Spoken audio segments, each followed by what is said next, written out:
Hello friend, welcome to AT tutorial YouTube channel. Friends, हम लोग जीवाईसी प्रवक्ता परीक्षा के लिए सामान्य अध्ययन का प्रैक्टिस सेट सॉल्व कर रहे हैं। ये प्रीवियस ईयर पेपर है जो 2018 का है। ठीक है, 2018 का ये 15 दिसंबर को इस परीक्षा हुआ था, उसको हम लोग देखेंगे। और आपके जीआईसी के पेपर परीक्षा पेपर में जो है आपसे 40 प्रश्न इसमें से पूछे जाएंगे और 80 प्रश्न आपके सब्जेक्ट से रहेंगे। ठीक है, तो 120 प्रश्नों पर आपको परीक्षा देनी होगी। तो फ्रेंड, वीडियो को अंत तक जरूर देखिएगा और इन सभी प्रश्नों को तैयार करिएगा। अगर वीडियो अच्छा लगेगा तो चैनल को सब्सक्राइब, लाइक, शेयर दोस्तों में जरूर कीजिएगा।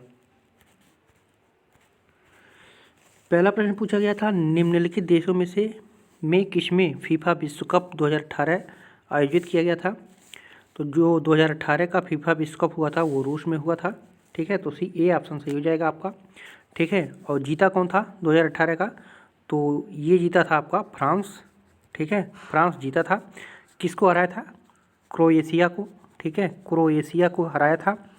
और ये भी पूछा जा सकता है 2022 का फीफा विश्व कप कहाँ होगा? तो कतर में होगा। ठीक है, इसको भी याद रखिएगा, कतर की राजधानी दोहा। ठीक है, तो इतने पॉइंट आप लोग याद रखिएगा। दूसरा प्रश्न पूछा गया था, मई 2018 में कर्नाटक में कितनी विधानसभा सीटों का चुनाव हुआ? तो ये 2018 का पेपर है। ठीक है, तो इस समय वर्तमान में बिहार में चुनाव हुआ है, तो आप लोग बिहार के बारे में संपूर्ण अध्ययन कीजिएगा, जरूर कीजिएगा। ठीक है, तो इस प्रश्न के अनुसार जो है 223 सीटों पर चुनाव हुआ था कर्नाटक में, जो 2018 में हुआ था विधानसभा की। ठीक है, तो सही उत्तर आपका बी हो जाएगा। तीसरा नंबर पूछा गया था प्रश्न, संयुक्त राष्ट्र के जनसंख्या संभाग के आकलन के अनुसार मई 2018 में भारत की जनसंख्या कितनी थी? तो सही उत्तर हो जाएगा आपका ऑप्शन नंबर बी, 135.4 करोड़। ठीक है, और 2019 का अगर हम डाटा देखें तो 2019 का डाटा है 136.64 करोड़। ठीक है, 64 करोड़। और 20 में कितना अनुमान किया गया था? 2020 में 138 करोड़। ठीक है, तो इन तीनों डाटा को याद रखिएगा। 20 में 138 और 2019 में जो है 136 और 18 में कितने थी? 135। ठीक है, चौथा नंबर प्रश्न है, निम्नलिखित में से किसे time person of the year 2017 घोषित किया गया? तो 2017 में जो है दी साइलेंस ब्रेकर्स को दिया गया था। ये यौन हिंसा की खुलासा करने वाली महिलाओं में से एक थी। ठीक है, तो इसको दिया गया था। और 2020 का अगर देखा जाए तो 2020 में किसको दिया गया है? वेरी इंपॉर्टेंट है। तो ये दिया गया है अमेरिकी राष्ट्रपति। ठीक है, अमेरिकी राष्ट्रपति किसको? जो बाइडेन को और उपराष्ट्रपति कमला हैरिस को। ठीक है, दोनों लोग को, कमला हैरिस को, तो दोनों लोग को time person of the year 2020 का पुरस्कार जो बाइडेन अमेरिकी राष्ट्रपति और कमला हैरिस उपराष्ट्रपति को दिया गया है। पांचवा नंबर प्रश्न है, नीति आयोग द्वारा 28 मार्च 2018 को जारी अभिलाषी जनपदों की सूची में कौन जनपद सर्वाधिक पिछड़ा हुआ है?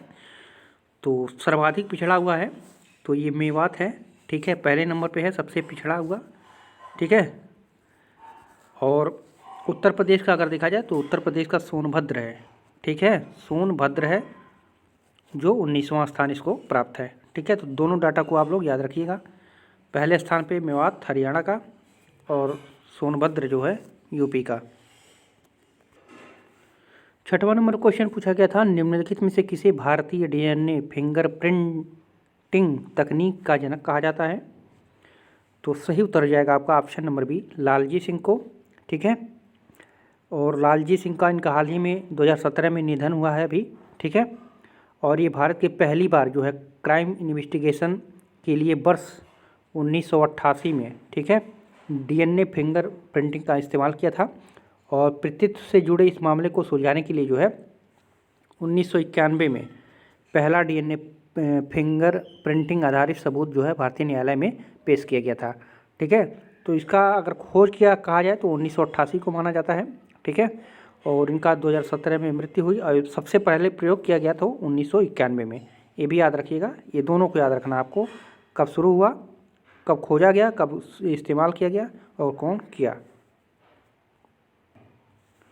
7वां नंबर क्वेश्चन है आपका, निम्नलिखित में से में कौन शिक्षण का स्तर नहीं है, नहीं पूछ रहा है यहाँ पे। तो स्मृति स्तर होता है, विमर्शित स्तर भी होता है और बोध स्तर भी होता है, ठीक है। तो इसमें सही उत्तर जाएगा आपका ऑप्शन नंबर बी, विभेदीकरण स्तर, ये नहीं होता है, ठीक है। शिक्षण अधिगम की प्रक्रिया में प्रायः जो है 3 विभिन्न मानसिक स्तरों स्मृति बोध या अबोध स्तर, चिंतन, विमर्शी स्तर पर संपन्न होती है, ठीक है। इन तीनों स्तरों को कम से कम जो है विचारयुक्त, संतोषजनक तथा अधिक विचारयुक्त श्रेणियों के अंतर्गत रखा जाना चाहिए, ये इसके अंतर्गत नहीं आता है। 8वां नंबर क्वेश्चन है, निम्नलिखित में से किसी मानव विकास सूचकांक की संकल्पना को प्रारंभ करने का श्रेय प्राप्त है। ये मानव विकास सूचकांक की संकल्पना किसने प्रस्तुत की थी। तो सही उत्तर जाएगा ऑप्शन नंबर डी, महबूब उल हक। ये पाकिस्तान के अर्थशास्त्री थे, ठीक है। और इन्होंने 1990 में मानव विकास सूचकांक निर्मित किया था, ठीक है। तो सही उत्तर जाएगा आपका ऑप्शन नंबर डी, ये पाकिस्तान के अर्थशास्त्री थे। 9वां नंबर क्वेश्चन है, भारतीय शिक्षा आयोग 1964 से 66 को सामान्यतः जाना जाता है, तो किस नाम से जाना जाता है। तो 64 से 66 आप लोग पढ़े होंगे, कोठारी आयोग के नाम से जाना जाता है, ठीक है। इसके अध्यक्ष जो थे दौलत सिंह कोठारी थे, ठीक है, दौलत सिंह कोठारी थे। यह आयोग भारत का एक ऐसा पहला शिक्षा आयोग था जिसने अपनी रिपोर्ट में सामाजिक बदलाव को ध्यान में रखते हुए कुछ ठोस सुझाव भी दिए गए थे, ठीक है। तो बी ऑप्शन सही होगा। 10वां नंबर क्वेश्चन है, निम्नलिखित विद्वानों में किसने वैज्ञानिक शोध में चिंतन फलक पैराडाइम शब्द का प्रयोग किया था। तो टी.एस. कून जो थे, वैज्ञानिक शोध में चिंतन फलक या पैरामाइड कहें तो इन शब्द का प्रयोग सर्वप्रथम थॉमस एस कून ने अपनी पुस्तक the structure of scientific revolution में किया था, ठीक है। तो इनकी एक पुस्तक है, इसको याद रखिएगा, the structure of scientific revolutions. तो सी ऑप्शन सही होगा। 11 नंबर क्वेश्चन पूछा गया था, शोध के दौरान ऐसी परिकल्पना का चयन बेहतर है जो, यहाँ पे खाली स्थान भरना है आपको, जो कैसी हो, अंतरिम हो, निश्चित हो, सर्वमान्य हो, जांची हुई हो। तो अंतरिम हो, ठीक है। जब शोधकर्ता किसी समस्या का चयन कर लेता है तो वह उसका एक अस्थायी समाधान एक जांचनीय प्रस्ताव के रूप में करता है, ठीक है। इस जांचनीय प्रस्ताव को जो है तकनीकी भाषा में परिकल्पना कहते हैं, ठीक है। तो सही उत्तर जाएगा आपका ऑप्शन नंबर ए। 12 नंबर प्रश्न है, विश्वविद्यालय अनुदान आयोग की स्थापना किस वर्ष में की गई। तो विश्वविद्यालय अनुदान आयोग की स्थापना जो है 1956 में हुआ था, ठीक है। और 53 को अस्तित्व में आया था, लेकिन 1956 में इसे भारत सरकार के संसद के एक अधिनियम द्वारा जो है संवैधानिक दर्जा दिया गया था, ठीक है। अस्तित्व में 53 में आ गया था, 1953 में। यहाँ से 2 प्रश्न बनाए जाते हैं, कब अस्तित्व में आया तो 1953 में, कब उसको संवैधानिक दर्जा प्राप्त हुआ तो 1956 में, ठीक है। और इसका मुख्यालय कहाँ पे है, तो दिल्ली में इसका मुख्यालय है, ठीक है। 13 नंबर प्रश्न पूछा गया था, किस देश ने हाल ही में मानव रोबोट सोफिया को नागरिकता प्रदान की है। मानव रोबोट सोफिया को नागरिकता प्रदान की है कौन सा देश। तो सऊदी अरब ने इसको जो है नागरिकता प्रदान की है, और 27 अक्टूबर 2017 को, ठीक है। सऊदी अरब के वैज्ञानिकों ने इसे रोबोट को सोफिया नाम दिया है, कौन, सऊदी अरब के वैज्ञानिक ने, ठीक है। तो सी ऑप्शन सही होगा। 14 नंबर प्रश्न है, पश्चिमी घाट पारिस्थितिकी के विशेष पैनल WGEEP का अगुवा कौन है। तो WGEEP का अर्थ होता है वेस्टर्न घाट इकोलॉजी एक्सपर्ट पैनल, ठीक है। वेस्टर्न घाट इकोलॉजी एक्सपर्ट पैनल, ये इसका पूरा नाम होता है। तो इसके अगुवा कौन है? तो माधव गाडगिल, ठीक है, जिसे गाडगिल आयोग के नाम से जाना जाता है इसको, ठीक है। वन एवं पर्यावरण मंत्रालय द्वारा माधव गाडगिल की अध्यक्षता में एक पर्यावरण अनुसंधान आयोग का गठन किया गया। इस आयोग ने 31 अगस्त 2011 को अपनी रिपोर्ट जो है सौंपी थी, ठीक है। तो सी ऑप्शन सही होगा। 15 नंबर प्रश्न है, ब्रिटानी शासकों द्वारा रियासत को विलय सिद्धांत के तहत लिया गया था, तो किस जगह में? तो यहाँ पे आपका 2 आंसर सही हो जाएगा। झांसी में भी हुआ था और उदयपुर में भी हुआ था, ठीक है। झांसी के राजा गंधर्व राव की मृत्यु के पश्चात उत्तराधिकारी के अभाव में झांसी रियासत पर अंग्रेजों की नज़र पड़ी, ठीक है। और डलहौजी के व्यपगत सिद्धांत यानी हड़प नीति या जो विलय सिद्धांत के तहत जो है 1854 ईस्वी में झांसी को ब्रिटिश साम्राज्य में मिला लिया गया, ठीक है। इसी प्रकार जो है 1852 में जो है उदयपुर भी हड़प का सिद्धांत के तहत जो है विलय किया गया था। तो यहाँ पे दोनों ऑप्शन सही है, ठीक है। तो कॉमन अंक दिया गया था सबको, ठीक है। तो दोनों को याद रखिएगा, दोनों जो है विलय सिद्धांत के अनुसार जो है अपने में मिलाए थे ब्रिटिश शासकों ने। 16 नंबर प्रश्न है, सूर्य से 7वां ग्रह कौन सा है? तो मान लीजिए ये सूर्य है, सूर्य के बाद कौन आता है? बुध आता है, बुध के बाद शुक्र आता है, पृथ्वी आती है, मंगल आता है, बृहस्पति आता है, शनि आता है, यूरेनस, फिर नेपच्यून। तो 7वां पूछ रहा है, 1 2 3 4 5 6 7, तो कौन सा हो जाएगा आपका? यूरेनस, ठीक है। तो सही उत्तर जाएगा आपका यूरेनस। और सूर्य से इसकी दूरी कितनी है? तो 2871 मिलियन किलोमीटर, 2871 मिलियन किलोमीटर इसकी सूर्य से दूरी है यहाँ पे, ठीक है। तो ये क्रम आप लोग याद रखिएगा, ठीक है। क्रम जब याद रहेगा तो आसानी से छोटा बड़ा आप लोग पता लगा सकते हैं। 17 नंबर क्वेश्चन है, संपत्ति का अधिकार है। तो संपत्ति का अधिकार कैसा अधिकार है? तो ये कानूनी अधिकार है। जब ये कानूनी अधिकार होगा तो संवैधानिक अधिकार भी होगा, ठीक है। तो ये भी BD ये सही हुआ था, ठीक है। इस पर भी कॉमन अंक मिला था, तो इसको याद रखिएगा। संपत्ति का अधिकार एक कानूनी अधिकार तो है ही, लेकिन कानूनी अधिकार जो होता है वो संवैधानिक अधिकार भी होता है, ठीक है। तो B और D दोनों यहाँ पे सही हुआ था। 44वें संविधान संशोधन अधिनियम 1978 द्वारा जो है मूल अधिकारों से संपत्ति का अधिकार जो है समाप्त कर दिया गया था। और संपत्ति का अधिकार जो है शीर्षक के तहत जो है भाग 12 में नए अनुच्छेद 300 के A, ठीक है, को शुरू किया गया। इसमें व्यवस्था की गई कि कोई भी व्यक्ति कानून के बिना संपत्ति से वंचित नहीं किया जाएगा। यह कानूनी अधिकार है, ठीक है। और संविधान में उल्लिखित होने के कारण इसे जो है संवैधानिक अधिकार भी कहा जाता है, ठीक है। तो दोनों पॉइंट को याद रखिएगा। और ये 44वें संविधान संशोधन द्वारा इसको, ठीक है, मौलिक अधिकार से जो है कानूनी अधिकार में रखा गया था। तो अनुच्छेद 300 के A में या क में या अ में कर सकते हैं, ठीक है।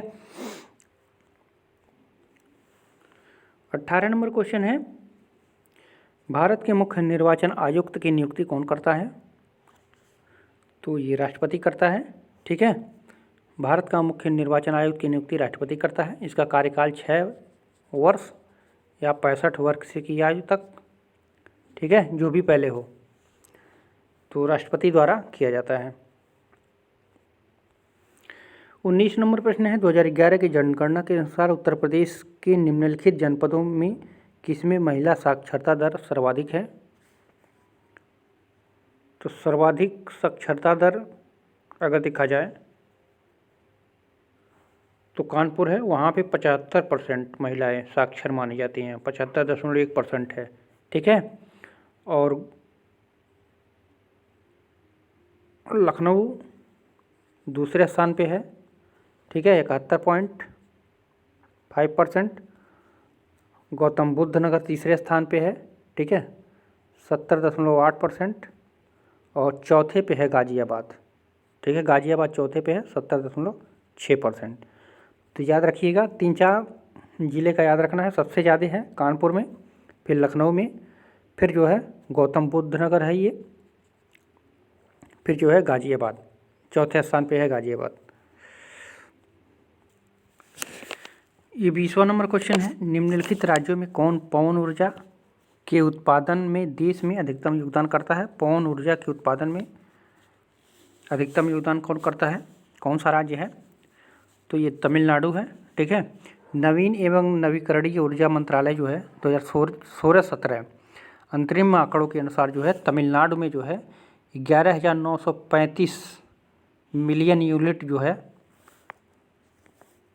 पवन ऊर्जा जो है उत्पादन करता है। ठीक है, पहले स्थान पे है।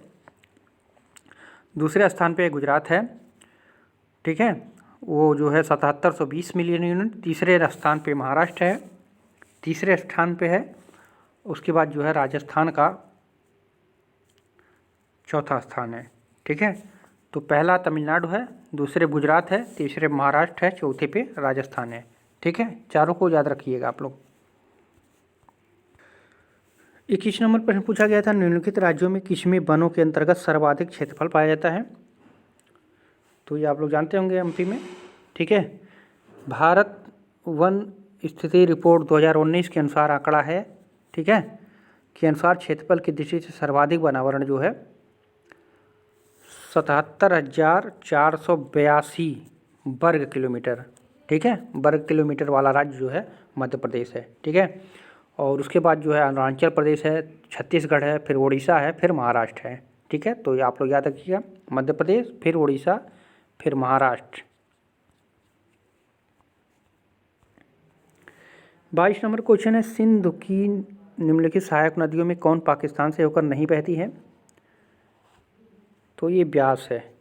ठीक है, ब्यास नदी का उद्गम हिमाचल प्रदेश में रोहतांग दर्रे से हुआ है। ठीक है, कुल्लू घाटी से बहते हुए यह दक्षिण की ओर बहती है। ठीक है, पंजाब में भारतीय सीमा से पहले ही यह सतलज में मिल जाती है।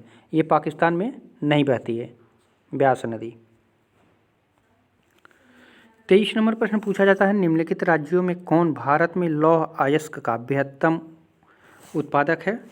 लौह अयस्क का बृहत्तम उत्पादक कौन सा राज्य है? तो उड़ीसा है। ठीक है, Indian mineral book year book जो है 2017 के अनुसार, ठीक है, लौह अयस्क उत्पादन में उड़ीसा 99,617 टन प्रथम स्थान पे है। ठीक है, उड़ीसा। उसके बाद जो है दूसरे स्थान पे छत्तीसगढ़ है और तीसरे स्थान पे कर्नाटक है। ये चौथे स्थान पे है। ठीक है, झारखंड, और ये तीसरे स्थान पे है। पहले पे उड़ीसा है। 24 नंबर प्रश्न है, निम्नलिखित नगरों में कौन गंगा के दाहिने तट पर स्थित है? गंगा के दाहिने तट पर जो है वाराणसी स्थित है। ठीक है, वाराणसी गंगा के दाहिने तट पर स्थित है। शेष नगर दाहिने तट पर स्थित है। ये जो पटना है, हरिद्वार है, कानपुर है, ये दाहिने, ठीक है, और ये बाएं तट पे। ठीक है, नहीं है यहाँ पूछा है, देख लीजिए क्वेश्चन फिर से देख लीजिए। गंगा नदी के दाहिने तट पर स्थित नहीं है, तो ये वाराणसी स्थित नहीं है। 25वां नंबर क्वेश्चन है, वेदों की ओर वापस लौटो नारा किसने दिया था? तो स्वामी विवेकानंद, नहीं, स्वामी दयानंद सरस्वती। ठीक है, डी ऑप्शन सही हो जाएगा। वेदों की ओर वापस लौटो स्वामी दयानंद सरस्वती ने दिया था। कब? 1875 में इन्होंने आर्य समाज की स्थापना जब की थी। ठीक है, तो अब इन्होंने ये नारा दिया था। और इनका एक पुस्तक है स्वामी दयानंद सरस्वती का, सत्यार्थ प्रकाश। इसको भी याद रखिएगा, सत्यार्थ प्रकाश। इसकी ये भी पूछा जाता है। और ये पूछा जाता है कि आर्य समाज की स्थापना कब हुई? तो 1875 में। किसने की? दयानंद सरस्वती ने। ठीक है, तो 2-3 पॉइंट है, याद रखिएगा। 26 नंबर प्रश्न है, गदर पार्टी के संस्थापक का नाम बताइए। तो गदर पार्टी का स्थापना कौन किया था? लाला हरदयाल। ठीक है, लाला हरदयाल ने जो है 1913 ईस्वी में अमेरिका में गदर पार्टी की स्थापना की थी। ठीक है, अमेरिका में। और हिट्स फॉर कल्चर इनकी प्रसिद्ध रचना है। इसका हिट्स, इसको याद रखिएगा, पूछता है बहुत बार। हिट्स फॉर कल्चर किसकी? लाला हरदयाल की रचना है। और गदर पार्टी 1913 में अमेरिका में। 27 नंबर है, निम्नलिखित विद्रोहों में कौन सीधो और कान्हों से संबंधित है? सीधो और कान्हों से ये दोनों विद्रोह है, तो ये संबंधित है आपका संथाल विद्रोह से। ठीक है, सीधो और कान्हों मुर्मू, कान्हों मुर्मू भी इसको कहा जाता है, मुर्मू। ठीक है, विद्रोह जो है 1855-56 में जो है के नेता थे। ठीक है, संथाल विद्रोह के ये सीधो और कान्हों मुर्मू जो है ये दोनों नेता थे। ठीक है, और ये कब हुआ था? 1855 और 56 में। उन्होंने ब्रिटिश सत्ता, साहूकारों, व्यापारियों तथा जमींदारों के खिलाफ विद्रोह किया और संथाल विद्रोह का नारा था करो या मरो, अंग्रेजों हमारी माटी छोड़ो। ठीक है, तो इम्पॉर्टेंट है, इसको याद रखिएगा। पूछा जाता है संथाल विद्रोह कब हुआ, तो 1955-56 में। इसके मुख्य नेता कौन थे? तो सीधो और कान्हों मुर्मू। इसका नारा करो या मरो। ठीक है, करो या मरो, अंग्रेजों हमारी माटी छोड़ो। भारतीय संसद में शामिल है, 28वां नंबर है प्रश्न। तो भारतीय संसद में राष्ट्रपति, लोकसभा, राज्यसभा तो होते हैं, तो आपका सही हो जाएगा सभी। 29 नंबर क्वेश्चन है, निम्नलिखित में से कौन सा अनुच्छेद भारत के उपराष्ट्रपति के चुनाव से संबंधित है? ठीक है, तो संविधान के 66(1) ठीक है के तहत उपराष्ट्रपति का निर्वाचन संसद के दोनों सदनों के सदस्यों से मिलकर बनने वाले निर्वाचक गण के सदस्यों द्वारा आनुपातिक प्रतिनिधित्व पद्धति के अनुसार एकल संक्रमणीय मत द्वारा होता है। ठीक है, तो ये 66(1) आर्ट के लिए कैसे करके दिया रहता है, तो ये भी हो जाएगा। अगर 66 भी देता है तब वो आप सही कर सकते हैं। ठीक है, तो सी ऑप्शन इसमें आपका सही होगा। 30वां नंबर है, लोकसभा में राज्यों से निर्वाचित सदस्यों की संख्या। यहाँ पर प्रश्न को ध्यान दीजिएगा, राज्यों से निर्वाचित पूछ रहा है। ठीक है, तो टोटल कितने होते हैं? टोटल 552 हो सकते हैं। ठीक है, 530 राज्यों से आते हैं। ठीक है, और 20 जो है संघ शासित क्षेत्र से। ठीक है, और 2 एंग्लो। तो याद रखिएगा, राज्यों से 530, 20 संघ शासित और 2 एंग्लो, टोटल 552 हो सकते हैं। ठीक है, तो फ्रेंड्स ये रहे महत्वपूर्ण 30 प्रश्न जो आपके एग्जाम के लिए काफ़ी हेल्प करेगा। और इसी तरह से आप लोग तैयारी करते रहिएगा। ये मॉडल पेपर के तौर पर आप लोग देख लीजिएगा, ये प्रीवियस ईयर का पेपर भी है। अगर वीडियो अच्छा लगेगा तो कमेंट करके ज़रूर बताइएगा। फिर मिलते हैं अगले वीडियो में। पूरा वीडियो देखने के लिए आप सभी को धन्यवाद।